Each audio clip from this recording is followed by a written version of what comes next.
खुदा के जिंदा और जलाली नाम में आप सबको की सलामती हो। आइए मेरे साथ सब निकाल सकते हैं मुकाशफा की किताब 19 बाब।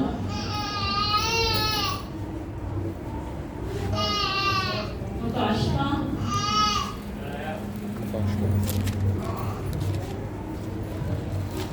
19 बाब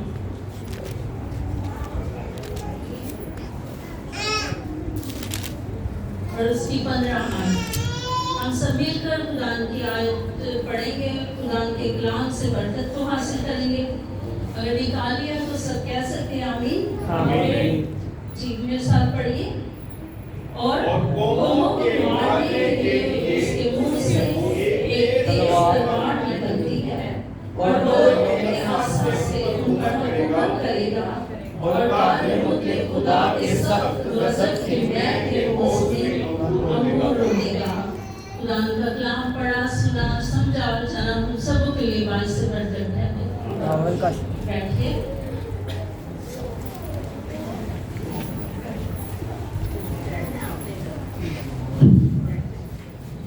मुकाशफा की किताब अगर हम इसके पहले बाब और पहले ही आयत को देखें तो वहाँ पर लिखा है कि यूसुफ मसीह का मुकाशफा जो उसे खुदा की तरफ से इसलिए हुआ कि अपने बंदों को वो बातें दिखाए जिनका जल्द होना जरूर है। मेरे साथ बने रहिएगा, फिर आपको समझ भी आएगी और हम भी इस कलाम से बरकत को भी रिसीव करेंगे। आमीन। आमीन। अपने बंदों को वो बातें दिखाए जिनका जल्द होना जरूर है।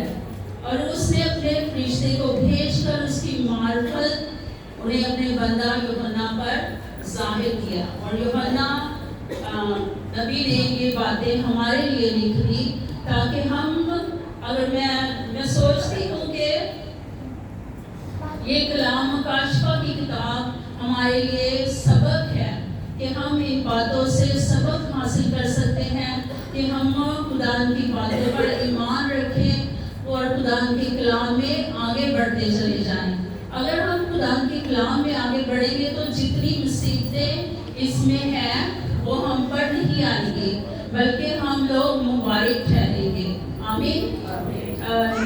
अगर हमने जो आयत पढ़ी है 15 और 19 बाब और इसकी अगर हम 11 आयत को देखिए लिखा है कि फिर मैंने आसमान को खुला हुआ देखा और क्या देखता हूँ कि एक सफेद घोड़ा है और उस पर एक सवार है।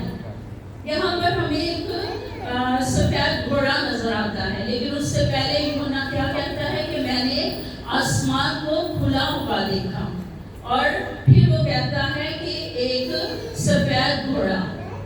यहाँ पर हम एक ऐसे सफेद घोड़े को देखते हैं जिस पर ऐसा सवार मौजूद है, यानी घोड़े पर ऐसा सवार है जिसकी सिफतें हमें 11 से लेकर 16 तक उसकी सिफात इसमें मिलती है।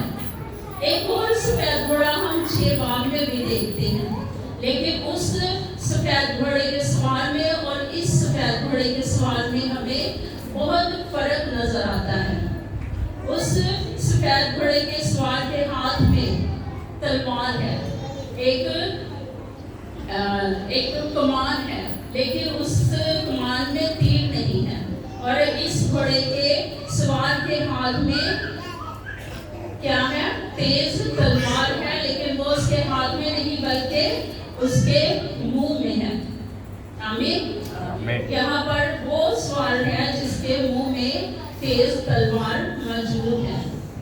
अगर हम देखें तो यूहन्ना अपने मुकाशफा की किताब में 2 दफा आसमान को खुला हुआ देखता है और 2 दफा वो खुदा यीशु मसीह को जमीन पर उतरते हुए देखता है।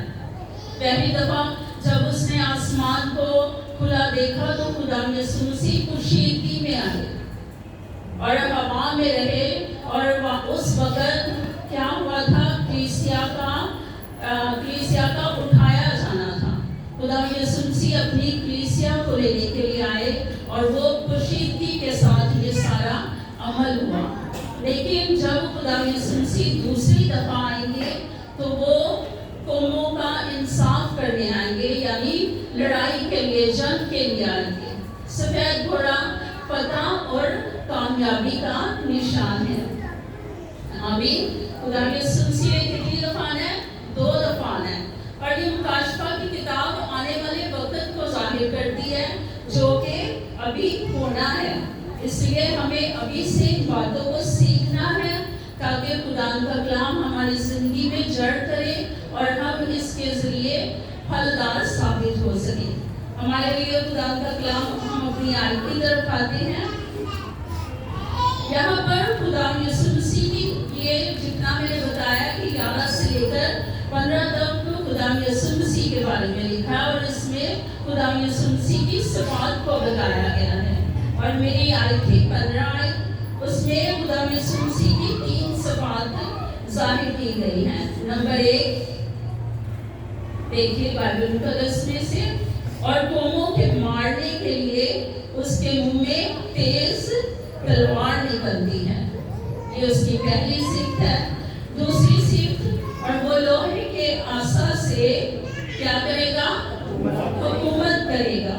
और नंबर 3 वो कादिर मुतलिक खुदा के सख्त गजब की मैं के होश में अंगूर रो देगा। ये खुदा ने जब उसने जंग करनी है, ये उसकी सिफात है कि हमारा खुदा क्या क्या करने वाला है। आमीन। और इसमें आपको गौर कर सकते हैं कि जब वो फौजें आएंगी, खुदा के साथ फरिश्तों की फौजें आएंगी, तो यहाँ पर किसी किस्म के हथियार का जिक्र नहीं किया गया। किसी किस्म के हथियार का जिक्र नहीं किया गया, अगर सिवाय इसमें एक तलवार के, और वो भी तलवार किसके पास है? सफेद घोड़े के सवार के पास है। आमीन। किसके पास है? सफेद घोड़े पर जो सवार है, कौन है सवार उस पे? खुदावंद यीशु मसीह। अगर आपको समझ आएगी तो आप मेरे साथ बने रहेंगे, नहीं आएगी तो आप चुप ही रहेंगे। कौन है सवार उस पे? यीशु मसीह। यीशु मसीह। और उसके मुंह में तलवार है, लेकिन और किसी के पास तलवार मौजूद या कोई हथियार मौजूद नहीं है। उस वक्त जो लड़ाई होनी है वो सब लड़ाइयों से मुख्तलिफ होगी। और कौन करेगा वो लड़ाई? वो लड़ाई कौन करेगा और किसकी होगी वो लड़ाई? खुदावंद की। वो लड़ाई खुदावंद की है। और कौमों को मारने के लिए उसने जो तलवार इस्तेमाल करनी है वो हाथ से नहीं चलाई जाएगी, बल्कि खुदावंद के मुंह से वो तलवार निकलेगी। और वो तलवार क्या है? खुदावंद का जिंदा कलाम। आमीन। हालेलुया। पहली अगर हम देखें खुदा यीशु मसीह की पहली सिफ्त इसी 19 बाब की 13 आयत में, तो वहां पर खुदा यीशु मसीह के 13 आयत में देखिए, और वो खून की छिड़की हुई पोशाक पहने हुए है और उसका नाम क्या है? कलामे खुदा। और खुदा के मुंह से जो तलवार निकलनी है वो क्या है? वो खुदावंद का कलाम है। आप सब बाइबल मुकद्दस को पढ़ने वाले हैं, आप सब जानते हैं कि जब गतसमनी बाग में खुदा यीशु मसीह को पकड़ने आए थे, तो क्या हुआ कि पतरस ने अपनी तलवार निकाली और सिपाही के कान को काट दिया। उस वक्त उस जगह पर 2 किस्म की तलवारों का इस्तेमाल किया गया था।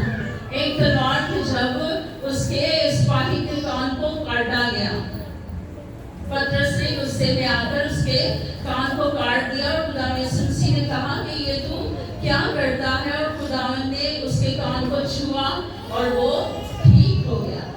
और दूसरी तलवार जो वहां पर इस्तेमाल की गई थी, खुदा यीशु मसीह ने सिपाहियों से पूछा कि तुम किसे ढूंढते हो? क्या पूछा? सिपाहियों से क्या पूछा कि तुम किसे ढूंढते हो?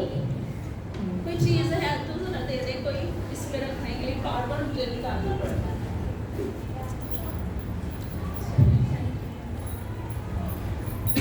सिपाहियों से कहा کہ تم کسے ڈھونڈتے ہو؟ اور انہوں نے جواب دیا کہ یسوع مسیح ناصری کو۔ یسوع مسیح ناصری نے کیا کہا کہ میں ہی ہوں۔ یہ دوسری تلوار تھی جو خدا کے منہ سے نکلی، خدا کا زندہ کلام کہ میں ہی ہوں۔ یہ کہنے کی بات تھی کہ وہ سارے سپاہی خدا کے منہ سے نکلے ہوئے الفاظ کو سن کر پیچھے ہٹ کر گر گئے۔ یہ خدا کے منہ سے نکلنے والی دوسری تلوار تھی۔ اگر ہم بائبل مقدس میں دیکھیں عبرانیوں 4 باب اور اس کی 16 آیت، اور وہاں لکھا ہے کہ خدا کا کلام زندہ اور مؤثر اور ایک دو دھاری تلوار سے زیادہ تیز اور جان اور روح اور بند اور گودے گودے کو جدا کر کے دل گزر جاتا ہے اور دل کے خیالوں اور ارادوں کو جانچتا ہے۔ آمین۔ خدا یسوع مسیح جب آئیں گے تو انہیں کسی قسم کے بڑے بڑے جو میزائل ہیں ان کی ضرورت نہیں پڑنی، بڑے بڑے ٹینکس جو ہوں گے ان کی نہیں، جو جدید آلات ہیں، جدید اسلحے ہیں، خدا یسوع مسیح کو ان کی ضرورت اس وقت نہیں پڑنی۔ ہمارا خدا تو ایسا خدا ہے کہ کہہ دیتا ہے اور ہو جاتا ہے، لیکن اس وقت بہت سے بے یقینی لوگ کہیں گے کہ ایسے ہو نہیں سکتا، لیکن جو ایمان والے لوگ ہیں وہ جانتے ہیں کہ خدا کا کلام، خدا سے منہ کے نکلے ہوئے الفاظ کس طرح زندگیوں میں اثر کرتے ہیں۔ آمین۔ خدا کو صرف منہ سے کہنے کی دیر ہے اور اس وقت فوجیں لمحہ بھر میں تہس نہس ہو جائیں گی، مر جائیں گی، گر جائیں گی، تباہ و برباد ہو جائیں گی۔ خدا کے کلام میں اتنی زبردست قوت ہے۔ آپ جانتے ہیں کہ جب خدا یسوع مسیح اور اس کے شاگرد کشتی میں بیٹھے ہوئے تھے تو اس وقت طوفان آیا، سب ڈر گئے، لیکن خدا نے طوفان کو ڈانٹا اور کہا کہ تھم جا، اور اسی وقت وہ طوفان ساکن ہو گیا، تھم گیا۔ خدا کا کلام، خدا کے منہ کی باتیں ایسی ہیں کہ خدا کہتا ہے اور ہو جاتا ہے۔ ایک دفعہ خدا یسوع مسیح جا رہے تھے اور ایک انجیر کے درخت کے پاس سے گزرے، اس میں پھل نہ دیکھ کر خدا یسوع مسیح نے کہا کہ اب قیامت تک تجھ میں کبھی پھل نہ ہوگا، اور وہ انجیر کا درخت اسی دم سوکھ گیا۔ خدا مسیح کے کہنے میں، خدا یسوع مسیح کے کہنے میں قدرت پائی جاتی ہے۔ وہ جب کہتے ہیں تو ناقابل یقین باتیں ہماری زندگیوں میں ہونا شروع ہو جاتی ہیں اگر ہم ایمان رکھتے ہیں۔ اور ہمارا ایمان کہاں تک ہونا چاہیے؟ ہمارے سر کے اوپر تک ہونا چاہیے ہمارے ایمان کا لیول۔ اور جب ہم ایمان رکھتے ہیں تو ہماری زندگیوں میں وہ کام ہوتے جاتے ہیں۔ خدا نے اپنے منہ سے کلام کیا، 4 دن کے مردہ لازر کو کہا کہ اپنی قبر سے باہر نکلا، اور وہ اپنا کفن ہاتھ پاؤں باندھے ہوئے نکل آیا اور اس کا چہرہ رومال سے لپٹا ہوا تھا۔ خدا مسیح کے کہہ دینے سے نہ صرف مردے زندہ ہوتے ہیں بلکہ بیمار شفا پاتے ہیں، بدروحوں سے بدروہیں نکل جاتی ہیں۔ آمین۔ عبرانیوں 11 اس کی 13 میں لکھا ہے کہ خداوند نے کہا اور عالم یعنی کل کائنات خدا کے کہنے سے بنی۔ اور اسی طرح اگر ہم زبور 33 پڑھتے ہیں تو وہاں پر لکھا ہے کہ آسمان خداوند کے کلام سے اور اس کا سارا لشکر اس کے منہ کے دم سے بنا، کیونکہ اس نے فرمایا اور ہو گیا۔ آمین۔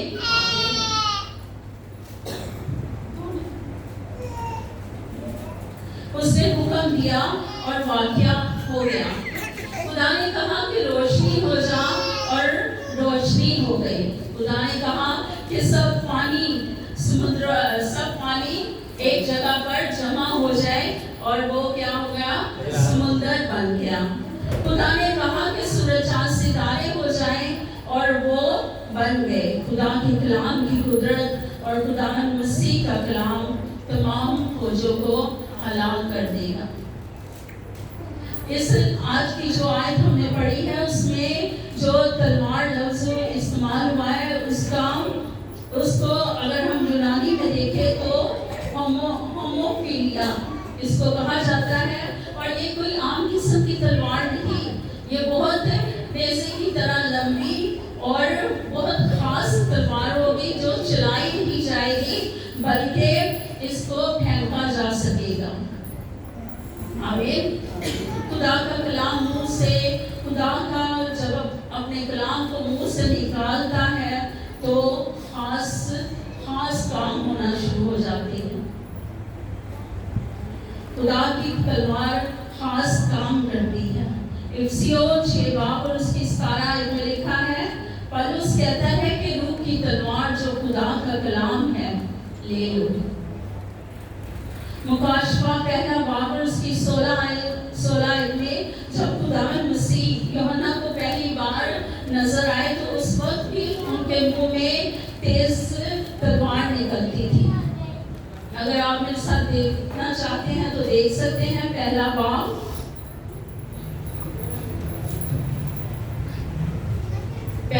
और उसकी 16 आयत लिखा है कि उसके दाहिने हाथ में 7 सितारे थे और उसके मुंह में से एक दो धारी, क्या लिखा है, एक दो धारी तेज तलवार निकलती थी। यहाँ पर क्या हम पढ़ रहे हैं, एक दो धारी तेज तलवार निकलती है। और हमारी आयत क्या थी कि कौमों को मारने के लिए उसके मुंह से एक तलवार निकलती है। यहाँ पर 2 धारी तलवार का जिक्र नहीं है। उस 2 धारी तलवार में और इस एक तलवार में फर्क है। जब हमारे खुदा के मुंह से 2 धारी तलवार निकलती है तो इसका मतलब है कि इस तलवार का मतलब है कि ये तलवार जिंदगी भी बख्शती है और जो लोग खुदा के कलाम से दूर हैं उनको मुजरिम भी ठहराती है। उस 2 धारी तलवार का ये मतलब है कि वो हमें जिंदगी भी बख्शती है और जो खुदा पर ईमान नहीं लाते, जो गुनाहों में धंसे हुए हैं, उनको वो मुजरिम भी ठहराती है।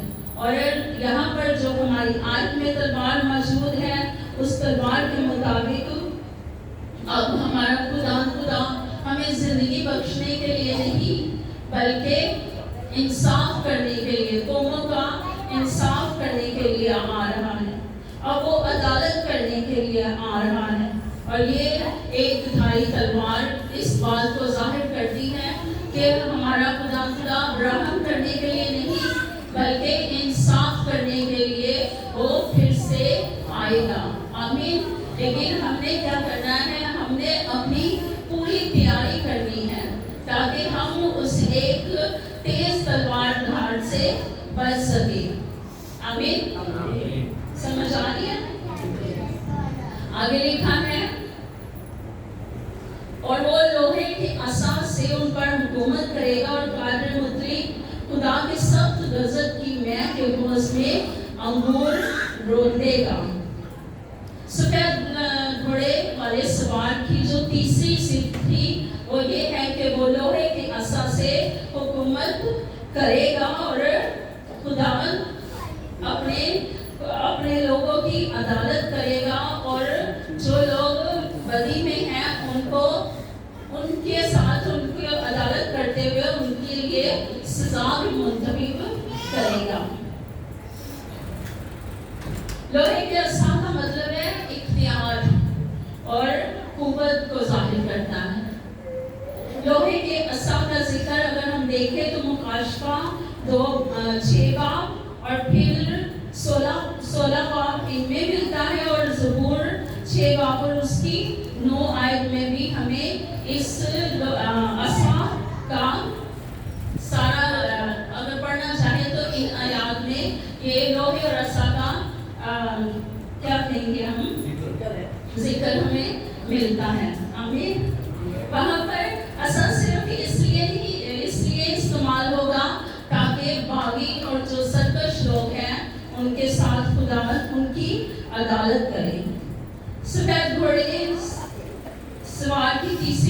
میں ہمیں یہ بھی بیان کیا گیا ہے کہ وہ قادر مطلق خدا کے سخت غضب کے میں کی روز میں انگور روندے گا، اور انگور سے مراد دنیا کی قومیں ہیں، حوض سے مراد خدا کے قہر کی جگہ ہے، اور روندنے سے مراد ہے کہ سزا یا قہر کا اندھیلا جانا۔ خدا جب آئے گا تو اسی طرح جو باغی اور سرکش لوگ ہیں ان کو اسی طرح انگور کی طرح پیسے گا، ان کے اوپر اپنے قہر کو اندھیرے گا، اور ان کا اسی طرح جس طرح انگور کا رس نکلتا ہے ان کی جانیں بھی اسی طرح ہو جائیں گی۔ لیکن اس وقت ساری قومیں جو باغی ہیں، جو سرکش ہیں، جو گناہوں میں پھنسی ہوئی ہیں، جو ہر طرح کے برے کاموں میں پھنسی ہوئی ہیں، خدا ان کے لیے عدالت کرنے والا ہے۔ آج ہمارے لیے موقع ہے، ہمارے لیے بھی خدا نے ہماری زندگیوں کو یہ موقع بخشا ہے کہ ہم خدا کے کلام میں، اس کے جلال میں، اس کی قدرت میں آگے بڑھتے چلے جائیں، اس کے کلام کو اچھی طرح سیکھیں، زیادہ سے زیادہ پڑھیں خدا کی باتوں پر۔ جب خدا یسوع مسیح زندگی میں اپنی زندگی میں آیا اور اس نے 33.5 سال کی خدمت میں جو باتیں کی، ہمارا وقت ہے کہ ہم ان باتوں پر عمل کریں تاکہ ہم انگوروں کی طرح رس، جیسے انگوروں کا رس نکالا جاتا ہے، ہم نہ ایسے نچوڑے جائیں بلکہ خدا کے غضب سے، اس کے قہر سے ہم ٹل جائیں۔ آمین۔ خدا آج کے کلام کے وسیلے آپ سب کو بڑی برکت دے۔